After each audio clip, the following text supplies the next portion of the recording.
बिस्मिल्लाहिर्रहमानिर्रहीम। अस्सलाम वालेकुम। FB किचन नेट में वेलकम। आज हम बनाएंगे शलजम गोश्त। चाहे तो आप इसे वाइट चावलों के साथ खाएं, चाहे तो इसे पराठे के साथ खाएं। दोनों के साथ ये सालन जो है इतने मज़े का लगता है कि आप उंगलियां चाटते रह जाएंगे। चले हम बनाना स्टार्ट करते हैं शलजम गोश्त टाइम ज़ाया किए बगैर। सबसे पहले आपने एक कढ़ाई लेनी है। कढ़ाई में आप 1 कप जो है वो ऑयल शामिल करेंगे। ऑयल शामिल करने के बाद आपने इसमें 1 अदद प्याज शामिल करना है। प्याज मैंने एक बड़े साइज़ का जो है वो प्याज लिया है, इसको रफली सा कट कर लिया है। इसमें हम प्याज शामिल करेंगे। प्याज को आपने ट्रांसपेरेंट की शक्ल में ले आना है। जब ट्रांसपेरेंट की शक्ल में ये आ जाएगा उसके बाद हम इसमें 1 टेबलस्पून अदरक लहसुन का पेस्ट शामिल करेंगे। पेस्ट को भी आपने हल्का सा 2 मिनट के लिए फ्राई करना है। जब ये हल्का सा भून जाएगा तो इसके बाद हमने इसमें मटन जो है वो शामिल करेंगे। मटन को भी हम 2 से 3 मिनट के लिए भूनेंगे ताकि इसका जो कलर है वो चेंज हो जाए।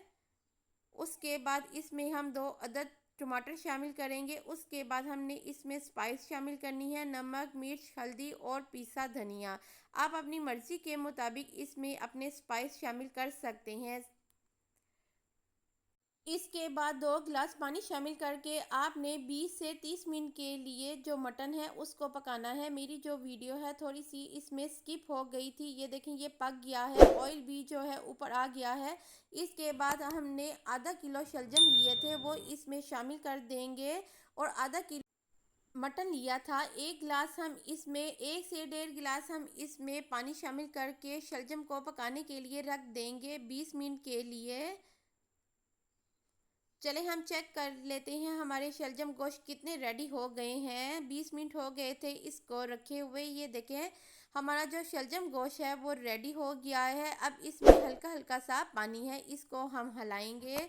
इसको हिलाने के बाद अब इसमें हम चीनी शामिल करेंगे। कुछ लोग इसको ऐसे ही खाना पसंद करते हैं और कुछ लोग इसमें चीनी शामिल करते हैं। मैंने इसमें चीनी शामिल की है।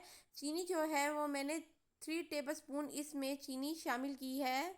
इससे बहुत ही मज़े का जो जायका है शलजम गोश्त का वो आता है। इसके बाद हम इसको 2 से 3 मिनट के लिए भूनेंगे और ताकि इसका जो पानी है वो भी खुश्क हो जाए।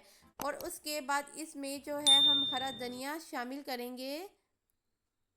हरा धनिया शामिल करने के बाद जो हमारी डिश है वो रेडी हो गई है। ये देखिए हमारा शलजम गोश्त जो है वो तैयार हो गया है। आप भी मेरे तरीके से शलजम गोश्त बनाएं।